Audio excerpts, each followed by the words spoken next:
अवधूत चिंतन श्री गुरुदेव दत्त. दत्त महात्म्य अध्याय 16वा. अर्जुनाच्या योगाभ्यासाची परिपक्व अवस्था. ज्ञानी झालेल्या कार्तवीर्य अर्जुनास परोपकारार्थ आश्रमधर्माने वागण्याबद्दल श्री दत्तांचा आदेश. जीवनमुक्ताचा व्यवहार कसा होतो? प्रारब्ध कर्मानुसार अर्जुनाचा राज्यकारभार. वक्रतुंड महाकाय सूर्यकोटी समप्रभ निर्विघ्नं कुरु मे देव सर्वकार्येषु सर्वदा. गुरुर्ब्रह्मा गुरुर्विष्णू गुरुर्देवो महेश्वरः गुरुः साक्षात् परब्रह्म तस्मै श्री गुरवे नमः. श्री गणेशाय नमः. गुरु म्हणे दीपका जो जगी दावी कौतुका, ज्याचे अनुग्रहे बोले मुका, सच्चित सुखात्मक जो दत्त, तेने साक्षात उपदेशिता सिद्धी ये अर्जुनाचे हाता, कोण मानिया अद्भुता यांना मग घेता भवनाश. तर गुरु दीपकाला सांगता आहेत की ज्याने अनुग्रह केल्यानंतर मुकासुद्धा बोलायला लागतो, तर तिचं अर्जुनाचं काय म्हणे? तर मग अर्जुनाला तर सिद्धीच प्राप्त झाली म्हणे दत्तगुरूंचा उपदेश मिळाल्यानंतर. अर्जुनाचे ते वचन श्री दत्तात्रेय ऐकून बोले आता तुझे मन, काय इच्छी सांगावी. अर्जुन म्हणे श्री गुरुशी आज्ञा होईल जशी, वागणूक करीन तशी, नाही मानसी अन्य भाव. आज्ञा झाली या गुहेत जाऊनी बैसेन समाहित, अथवा हे स्वरूप पाहत बसता चित्त सुखावेल. मग दत्तगुरू अर्जुनाला विचारतायत आता तुझ्या मनात अजून काय इच्छा आहे ते सांग म्हणे मला. मग अर्जुन सांगतो तुम्ही आज्ञा करा त्याप्रमाणे मी वागणूक करेल. मला तुम्ही ध्यान करायला लावा तर तसं करेल, गुहेत जाऊन बसेल म्हणे मी. श्री दत्त म्हणे अर्जुना आज करी संध्या वंदना, करुणिया भोजना, उद्या आसनावरी बैस. तथास्तु म्हणून अर्जुन करी संध्या वंदन, गुरुप्रसाद सेवून घालवी दीन सेवेत. तर दत्तगुरूंनी सांगितलं आज संध्या वंदन करून घे आणि जेवण करून घे आणि उद्यापासून आसनावर बैस म्हणे ध्यान करण्यासाठी. दुसरे दिवशी उठून नित्यकर्म करून श्री दत्ता ते वंदून गुहेत जाऊनी बैसला. करुणी मनाचे समाधान सुषुम्ना मार्ग धरून, ब्रह्मरंध्री प्राण नेऊन लीन होऊन राहिला. मग दुसऱ्या दिवशी सकाळी उठला, नित्यकर्म आवरलं आणि दत्तगुरूंनी सांगितल्याप्रमाणे गुहेमध्ये जाऊन ध्यान करण्यासाठी बसला तो जाऊन. 3 मास सतत झाला समाधिस्थ, पुन्हा षण्मासपर्यंत समाधिस्थ झाला. आधी 3 महिने बसला, नंतर समाधी लागली त्याची. त्याच्यानंतर 6 महिने तो ध्यानातच होता. पुन्हा 1 वर्षपर्यंत अर्जुन राहता समाधिस्थ. येऊन या श्रीदत्त म्हणे हा उत्थित न होय, राहिले स्वतः उत्थान, म्हणून श्री कर ठेवून समाधी तयाची उघडून उठविता बळे श्रीदत्ते. मग नंतर 6 महिने बसला तो आणि बघतायत अर्जुन उठतच नाही. 1 वर्ष झालं आता, 6 महिने झाले, त्यानंतर परत 1 वर्ष झालं. दत्तगुरू म्हणता हा अजून कसा उठत नाही म्हणे, समाधी उतरून हा देहभानावर अजून कसा आलेला नाही म्हणे. म्हणून स्वतः समाधी उतरून येण्यासाठी दत्तगुरू त्याच्या डोक्यावर हात ठेवत आहे आणि मग त्याला बळजबरीने उठवलं त्यांनी. प्रयत्ने देहावर अर्जुन तो ये जरी, तयाची इंद्रिये अंतरी ओढ घेती स्वरूपी. तर मग दत्तगुरूंनी त्याला बळजबरीने उठवलं, तरीसुद्धा त्याचे डोळे उघडत नव्हते आणि त्याचे जे इंद्रिय होते ते आतमध्ये ओढ घेत होते, ओढले जात होते. अंतःकरण न फिरे तेव्हा मग योगीवरे, स्वेच्छेने फिरविले सारे प्राणेंद्रियांतर्ग करणग्राम. आणि मग त्याच्या ह्याच्यामध्ये अंतःकरणामध्ये इतकं तो स्वरूपात लीन झालेला होता. तर मग दत्तगुरूंनी बळजबरीने उठवल्यानंतर मग तो हळूहळू डोळे उघडून समाधीतून देहावर यायला लागला. तो हळूहळू अंगे हलवून देहावरी आला अर्जुन. हळूच नेत्र उघडून करी दर्शन गुरुपदांचे, होता पदांचे दर्शन.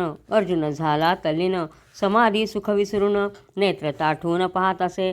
आणि मग त्याने जेव्हा डोळे उघडले तेव्हा दत्तगुरू त्याला समोर उभे दिसले आणि तो डोळे ताणून असं बघत राहिला दत्तगुरूंकडे. माशी जशी गुळावरी चिकटे तशी चरणावरी, अर्जुनाची दृष्टी निर्धारी चिकटून राहिली निश्चळ. आणि त्याला गुरुपद दिसल्यानंतर त्या पायांवर त्याची दृष्टी अशी एकाग्र होऊन गेलेली जशी माशी गुळावर चिटकून राहते त्याप्रमाणे तो स्थिर नजरेने त्यांच्या पदांकडे पाहत राहिला. जशी का पतिव्रता नारी जरी पती निवारी तरी न होत असे दुरी भावे धरी चरण पतिचरणाते. जशी पतिव्रता स्त्री पतीचं चरणावर डोकं ठेवते त्याप्रमाणे त्यांनी तिला नाही सांगितलं तरीसुद्धा ती त्या पायांपासून दूर होत नाही. तसा निवारिता अर्जुना त्याची दृष्टी फिरेना मग हाती धरुनी गुरु राणा बैसवे अर्जुना स्वसन्निध. आणि गुरु त्याला हे सांगत होते तरीसुद्धा त्याची दृष्टी त्या गुरूंच्या चरणांवरून हलत नव्हती. आणि मग त्यांनी हाताला धरलं अर्जुनाच्या आणि स्वतःजवळ बसवून घेतलं दत्तगुरूंनी. श्री दत्त म्हणे तू माझा भृत्य तुझे राहिले नाही कृत्य तू झालासी कृतकृत्य हे सत्य संशय. दत्तगुरू म्हणे तू माझा सेवकच आहे म्हणे तर आता हे नक्की झालेलं आहे आणि आता तू धन्य झालेला आहे म्हणे याच्यात काही आता संशय नाही. आता त्वा नगरा जावे प्रजेचे पालन करावे अनासक्तीने वागावे भावे गावे माझे यश. तर आता इथून उठ म्हणे तू तुझ्या नगरात जा आणि राज्य कर म्हणे प्रजेचं पालन पोषण कर आणि कोणत्याच गोष्टीबद्दल आसक्ती न धरता तू माझं कीर्तन गा म्हणे सगळीकडे माझ्या नावाचा जय जयकार कर. असे ऐकता अर्जुन म्हणे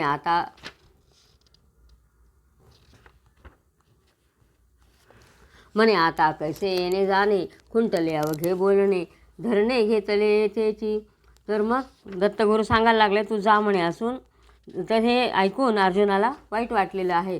मग सांगायला लागला म्हणे आता कसं काय मी येईल म्हणे तुम्ही मला जायला सांगता असं म्हणून त्याला दुःख होतं आहे. श्री दत्त म्हणे अर्जुना अंगीकारावे माझ्या वचना लावणी स्वरूपी मना बाह्यचरणा करावे. तर आता मी सांगितलं ना म्हणे तर तू आता जा म्हणे आणि माझं ऐक जा म्हणे तू आता. जरी अवशिष्ट नसे कृत्य तरी आचारा सेवी अगस्त्य. जरी अवशिष्ट नसे कृत्य तरी आचारा सेवी अगत्य स्वतःचे नसताही कृत्य होईल सत्य परोपकार. जरी तुझी इच्छा नसेल तरीसुद्धा तू लोकांसाठी परोपकार म्हणून का होईना तू राज्य करायला जा म्हणे असं दत्तगुरू त्याला सांगतायत. धर्म आहे सनातन त्याला न द्यावा सोडून स्वयधर्माचरून जना शिक्षण ते लावावे. आणि हा आपला जो सनातन धर्म आहे तर ते धर्माने वाग आणि त्याला सोडू नको म्हणे त्या सनातन धर्माला आणि स्वतः धर्माचं आचरण करून आणि लोकांनासुद्धा तसंच शिकव म्हणे तू.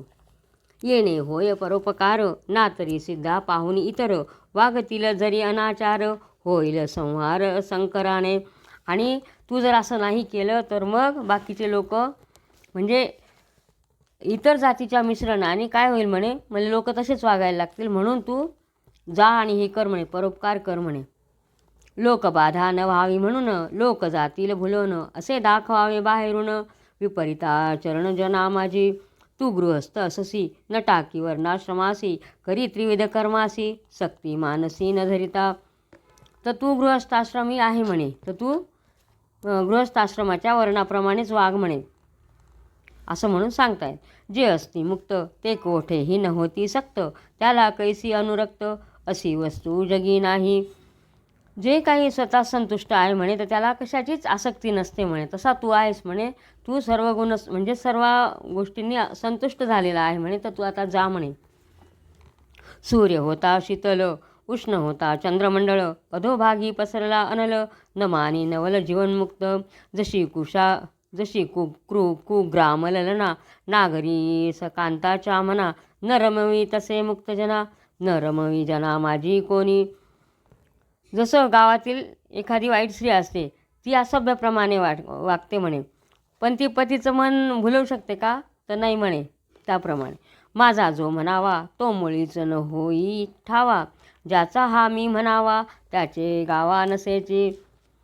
तर आपण म्हणतो हा माझा आहे पण त्याला ते माहितीच नसतं मी त्याचा आहे असं. त्याप्रमाणे तसं वागायचं हे माझं आहे पण हे माझं नाही आहे असं म्हणून वागायचं. असा मुक्तांचा सिद्धांत मी तूपणाची नसे मात तसा तूही सतत राहे यावत प्रारब्ध. आणि जोपर्यंत प्रारब्ध आहे तोपर्यंत तुला हे करावंच लागणार आहे म्हणे त्याप्रमाणे तू वाग म्हणे. येणे न होय अतिप्रसंग बाला समान भावे असंग गुणबुद्धीचा करुणी त्याग वागता व्यंग काय होय.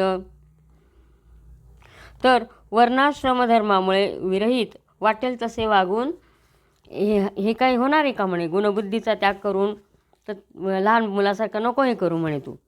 जो आत्मरती आत्मतृप्त आत्मरूपी संतुष्ट त्याचे कार्य न अवशिष्ट हे सर्व शिष्ट जाणती. जो आत्मानंदात लीन आहे आत्मात संतुष्ट आहे तर त्याचं कार्य नीटच होणार आहे म्हणे.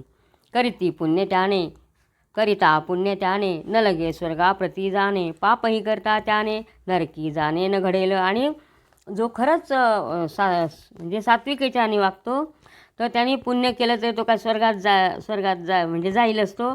आणि पाप केलं तरी तो नरकात जाणार नाही म्हणे. तथापि हेची बरवे पुण्यमार्गा अनुसरावे. चित्ती लक्ष धरावे लोकी वागावे असंगत्वे. आणि मग हे करायचं राज्य करायचं पण आतून आणि बाहेरून कशाचा कोणाचाही संग न धरता तू राज्य कर म्हणे. आता तू जा स्वनगरी प्रजेचे पालन करी. यागी देवा तृप्त करी पितृतृप्ती श्राद्धार्थिनी. तर तू स्वतःच्या नगरात जा प्रजेचे पालन कर आणि यज्ञयाग करून देवांना तृप्त कर आणि श्राद्ध तर्पण करून पितरांना तृप्त कर म्हणे असं ते सांगतायत. गायी भूमी कन्या सुवर्ण रथवस्त्र भूषण देऊनी तोष विप्रगण करी पालन दीनांतांचे. तर गाय जमीन कन्यादान सुवर्ण रथ वस्त्र आभूषण जे काय असतील ते तू दानधर्म करून ब्राह्मणांना तृप्त कर म्हणे. आणि आंधळ्या पांगळ्यांना पण मदत कर असं सांगताय. पुन्हा पुन्हा येऊन घेई माझे दर्शन राज्यकरिता स्मरण ठेवी अनुक्षण निजचित्ती. आणि तुला वाटलं ना म्हणे मग पुन्हा पुन्हा येऊन तू माझं दर्शन घे म्हणे. आणि पण प्रत्येक क्षणी काय सतत काय लक्षात ठेवायचं की मला राज्य करायचं आहे. आणि माझं तू स्मरण करत जा प्रत्येक वेळेला माझं स्मरण करत जा आणि राज्य कर म्हणे तू. तू कधीही न भुलसी माझ्या स्वरूपा न विसरशी अंतर्निष्ठ राहसी बाहेर व्यवहार करताही. मला माहिती म्हणे तू मला कधीच विसरणार नाही आणि तुझ्या मनात कायम माझा ध्यानच असेल म्हणे. तरीसुद्धा तू कोणताही व्यवहार करशी काही कार्य करशी तरी तू मला विसरणार नाही म्हणे. प्रवाह पतित कर्म जरी शुभाशुभ घडेल तरी त्याचे फळ तुझे शिरी काळांतरी न येईल. यापरी तू जीवनमुक्त प्रारब्ध भोगी अनासक्त तू होसी विदेहमुक्त हे मदुक्त सत्य सत्य. आणि जे काय तुझ्या हाताने कर्म घडेल चांगलं वाईट तर ते त्याचं पाप तुला लागणार नाही म्हणे. आणि मग तू अशा प्रकारे प्रारब्धाचं सर्व भोग भोगून तू परत माझ्याच जवळ येशील म्हणे. हे त्रिवार सत्य आहे असं दत्तगुरू त्या अर्जुनाला सांगतायत. असे परसुनी वचन सानंद झाला अर्जुन बोले करुणियान मन. हे वचन शिरसा मानिले. मग अर्जुनाने सर्व ऐकलं आणि साष्टांग नमन केलं आणि म्हणतोय म्हणून पाया दृढ धरी प्रेमाशून्य क्षालन करी हर्ष नमावे अंतरी जरी आवरी पुन्हा. आणि अर्जुनाने त्यांना नमस्कार केलेला आहे पण पायाला मिठी घातलेली आहे आणि त्याच्या डोळ्यातून प्रेमाश्रू येत आहेत आणि त्या इतका आनंद झालेला आहे पण त्याला हे पण वाटते आपण दत्तगुरूंपासून लांब चाललो आहे असं. प्रेमाश्रुधारा नावरती स्थिती नये देहावरती म्हणे हे चरण अंतरिती हीच खंती वाटते. आणि सारखं त्याला रडू येत होतं आणि घडीघडी तो दत्तगुरूंच्या पायावर लोटांगण घालत होता आणि मनात आणि सांगत होता की आता हे चरण माझ्यापासून लांब चाललेत हेच दुःख होतं आहे म्हणे. श्री दत्त म्हणे अर्जुना जा मानुनी माझ्या वचना चिंतिता ह्या चरणा जाती न मनातुनी तुझ्या मनोनी देती आलिंगन करीती त्याची बोळवण मनी चिंतुनी या चरण गेला अर्जुनी नगरासी. आणि मग दत्तगुरूंनी सांगितलं तू जा म्हणे आता तू काय मला माझे चरण येते तुझ्या मनात ठेव म्हणे आणि जा असं म्हणून दत्तगुरूंनी त्याला सांगितलेलं आहे. आणि तो अर्जुन निघालेला आहे गेला तो त्याच्या नगराला. नगरी येता अर्जुन समोर येती सर्वजण नगर अलंकृत करून समारंभे नेती तया. चंदनोदकांचे सडे मार्गी घालिती चहूकडे वाद्ये वाजविती पुढे द्विजगण पढे आशीर्वंतरा. मग अर्जुन त्याच्या नगरात आल्यानंतर सर्व नगरी सजवलेली आहे समारंभ चालू आहे चंदनाचे सडे टाकलेले आहे जिकडे तिकडे वाद्य वाजता आहेत आणि ब्राह्मण जे आहेत ते आशीर्वचनं म्हणजे मंत्र पढता आशीर्वचनं देत आहेत त्याला. वारांगणा नृत्य करीती भाटबंदी यशगाती जय जयकारे गर्जती जनपंक्ती आनंदे. त्या वारांगना नाचत होत्या, भाट त्यांचं यश गात होते राजाचं, आणि लोक जय जयकार करत होते. सुभूषित पौर कन्याजन माडीवरी चढून लाया शिंपिती हर्षुन गुण गाऊनी अर्जुनाचे. तर ज्या नगरीमधल्या स्त्रिया आहेत, मुली आहेत, तर त्या माडीवर चढून चढून लायांचा वर्षाव करत होते त्या राजावर.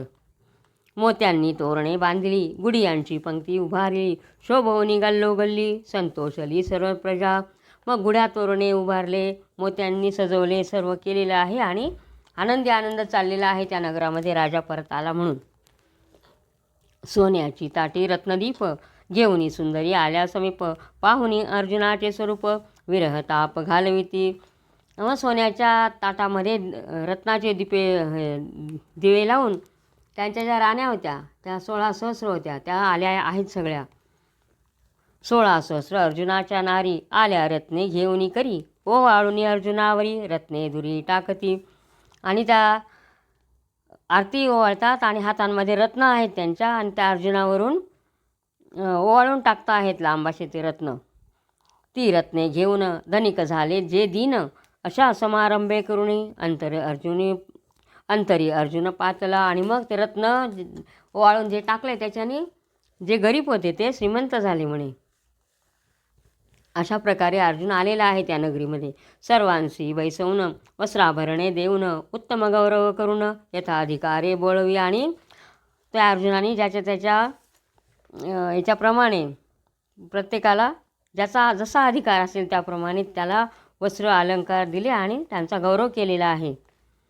सप्तद्वीप पृथ्वीचे राज्य असे जयाचे, एकटा पालन करी सर्वांचे श्रीदत्ताचे वचन पाळी. आणि ज्याचं राज्य सप्तद्वीप पृथ्वीचं आहे असा तो एकटाच राजा सर्व प्रजेला सांभाळत होता. अनेक रूपे घेऊन सर्वत्र करी संचरण, कुठे काय करी कोण हे दिसून येत जाय.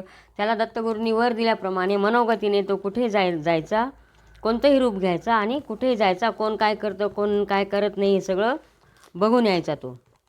स्वच्छंद असे ज्याची गती, कुठेही कुंठित न होई ती, जशी वायूची गती तशी गती तयाची.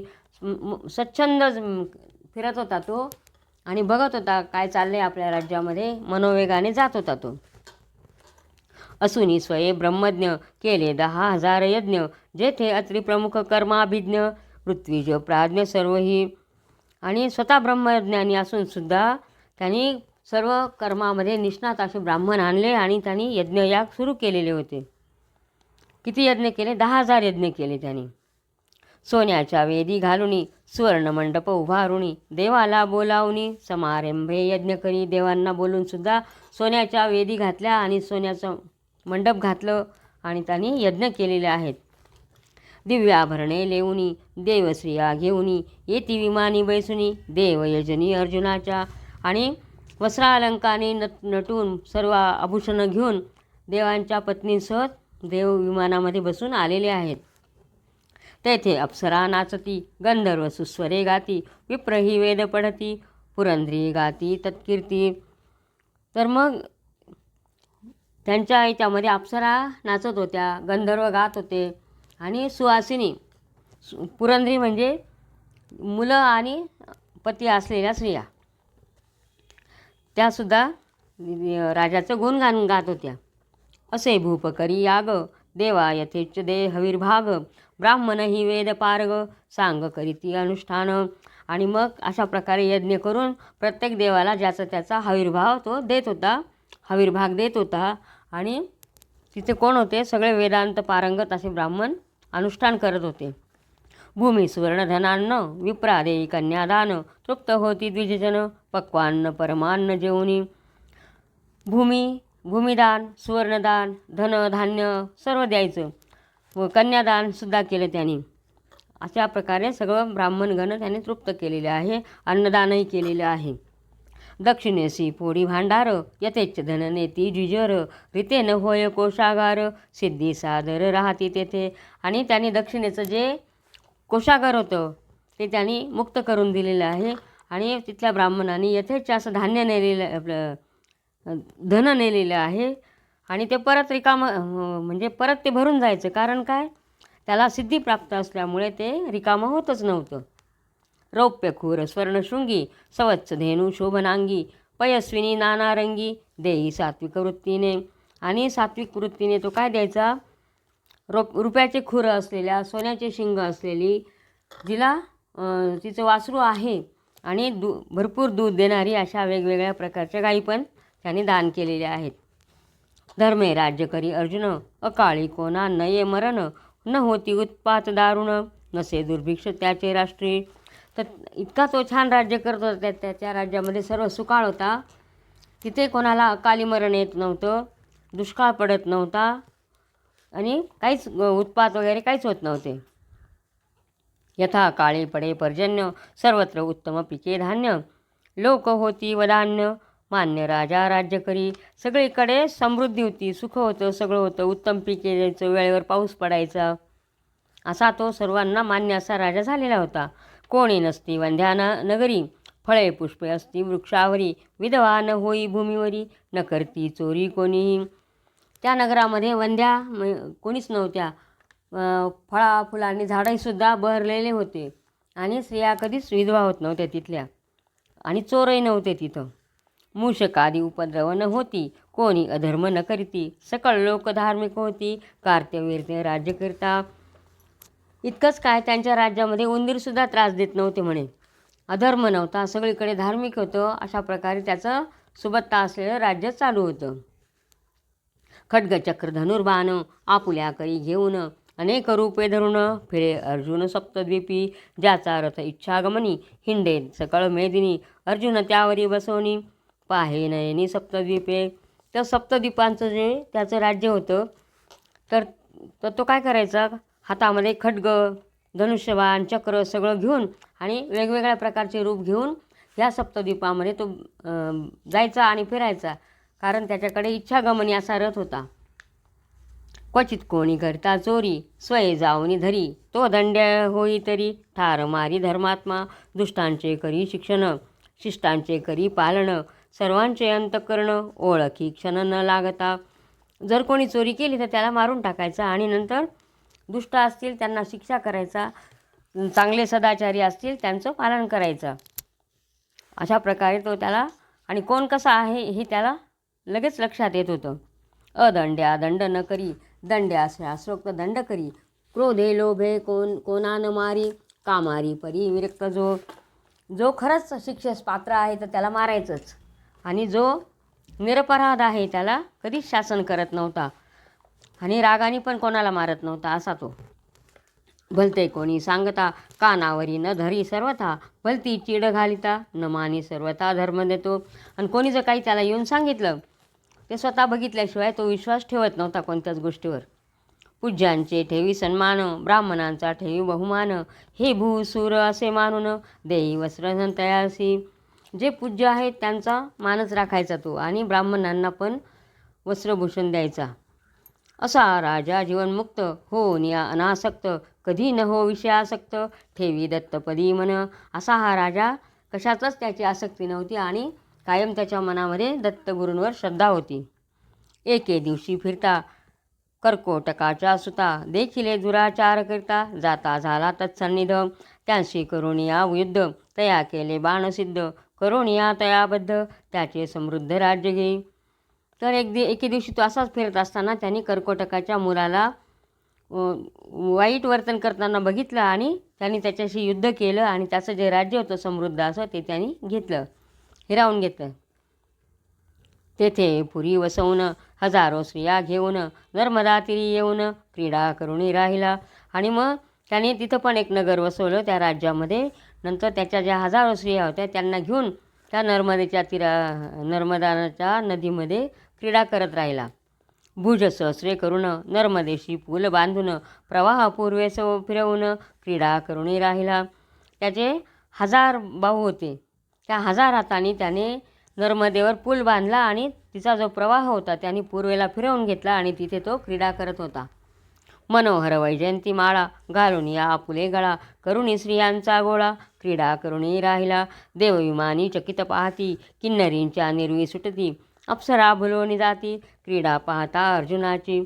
तर अशा प्रकारे तो त्याच्या स्त्रियांना घेऊन क्रीडा करायच्या आणि विमानात बसून देवही बघायचे, किन्नर अप्सरा सर्व बघायचे त्याच्या क्रीडा. त्या नर्मदेचा पती पश्चिम समुद्र जया म्हणती, पाहुनी अर्जुनाची क्रीडा ती कोपे दुर्मती खवळला. आणि मग हे अर्जुनाच्या क्रीडा बघून नर्मदेचा पती कोण? पश्चिम समुद्र. तर त्यांनी बघितलं आणि तो संतापलेला आहे तो समुद्र. राजाच्या अंगावर एकाएकी आला समुद्र, तया पाहुनी राजेंद्र हास्य करुणी राहिला. समुद्री होऊनी खळ, अंगावरी येता चपळ, तया करुणी निर्बळ केला निश्चळ जागोजागी. मग त्यांनी काय केलं? तो समुद्र राजाच्या अंगावर दुष्ट असा धावून आलेला आहे, तेव्हा त्यालासुद्धा त्यांनी ठिकठिकाणी निश्चळ करून टाकलेलं आहे त्या समुद्राला. मग तो राजा अर्जुन हजार बाहू उभारून समुद्री उडी टाकून करी ताडन जोराने. ताडित होता समुद्र पलायन करी सत्वर, मरोणी जाती जलचर कापे थरथरा पाताल. आणि मग त्या राजाने त्याला हे तर केलेलंच आहे, मारलंच आहे. आणि त्याच्या समुद्रामध्ये उडी टाकून हजार हातांनी मारायला लागला. आणि तो जेव्हा मारत होता तेव्हा समुद्र पळायला लागलेला आहे आणि त्याच्यामध्ये जे जलचर प्राणी होते ते थरथर कापायला लागलेले आहे, मरून जायला लागले. आणि पाताळ लोकसुद्धा थरथर कापायला लागलेला आहे. समुद्रादाई देवता येऊन करी रत्ने घेऊन अर्जुना ते पूजून अभयदान मागितसे. आणि मग समुद्र देवता हातामध्ये रत्न घेऊन आलेली आहे आणि सांगते, अर्जुनाची पूजा केलेली आहे आणि म्हणते, अभयदान द्या म्हणे मला. शरणांगत पालन करावे हे ज्याचे व्रत पूर्ण, तो धर्मात्मा अर्जुन अभयदान देत. आणि मग असा तो शरणांगताला जो आश्रय देतो असा तो अर्जुन, त्यांनी मग त्याला अभयदान दिलेलं आहे.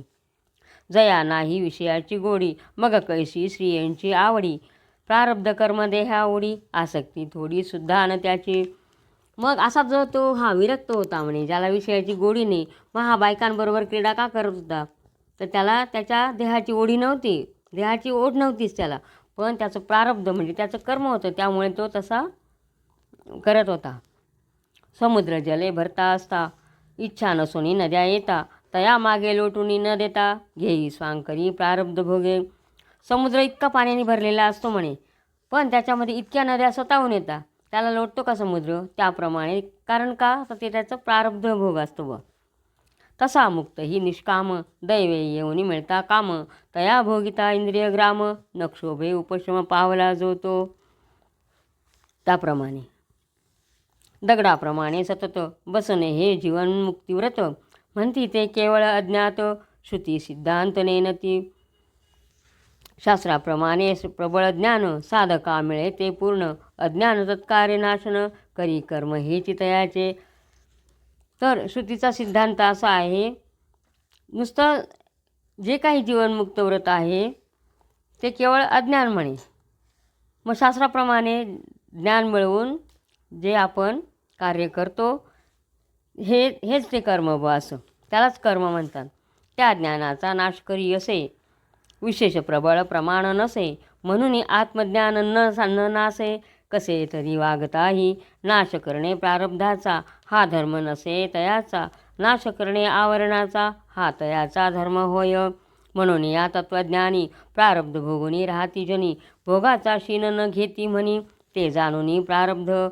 म्हणजे जे काही कर्मामध्ये आपल्या प्रारब्धामध्ये असतं ते आपल्याला भोगावंच लागतं. थोडक्यात अर्थ हाच आहे की जे आपल्या नशिबात जे असेल ते आपल्याला भोगणं भाग आहे. ज्ञानी अज्ञानी या दोघांशी भोग जरी समानेसी, तरी काय विशेष तयासी, म्हणती तरी ऐकबा. स्वानुसंधान ठेवून ज्ञानी, स्वप्नापरी प्रारब्ध भोग मानी, म्हणून तो नशिने मनी, राहे जनी उदासीन. फक्त आपलं कर्म काय आहे ते चांगलं, जे ज्ञानी असतात ते काय म्हणतात की आपण चांगलं कर्म करत राहायचं, आणि हे प्रारब्ध भोग आहे ते काय आहे, स्वप्नाप्रमाणे आहे म्हणे, ते मनात नाही ठेवायचे आणि निर्विकार राहायचं असं. कदाचित भोगकाली मी मरते ही वृत्ती उदेली, त्याने ज्ञानाची हानी झाली, हे त्रिकाळी घडेना. जे राग द्वेषाधिक, ती अज्ञानाची चिन्हे देख, ज्ञाने समूळ रागाधिक, नसता शोक मग कोणा. हे काय आहे राग द्वेष, जे काय आहे ते अज्ञानाचं चिन्ह आहे म्हणे. आणि ज्ञानी मनुष्य असतो तो काय म्हणतो, हे कर्माचे भोग हे सोडून द्या असं. अज्ञानी हे तत्वनेने, म्हणून दुःखाधिकेशिने, रागद्वेषयुक्त घालवी जिने शोक दुःख भेने घे सतत. आणि अज्ञानी असतात ते काय म्हणतात, राग द्वेष दुःख हे सगळं माझ्याच वाट्याला काय येतं असं हे कोण म्हणतं. अशी भीती कोणाच्या मनात असते, जे अज्ञानी असतात त्यांच्या. पण ज्ञानी लोक याला काही मानतच नाही. हा तयांचा विशेष जाण ज्ञानाचे कर्म अशुक्ल कृष्ण म्हणून प्रारब्धे भोगी अर्जुन उदासीनपणे भोग. आणि मग हे काय जे काही आहे दुःख शीन राग द्वेष ते ज्ञानी लोक काय म्हणतात, हे चांगलं अगर वाईट नसलेलं कर्म आहे असं म्हणून हे असंच म्हणायचं अर्जुन आणि त्याप्रमाणे निर्विकारपणे वागायचं.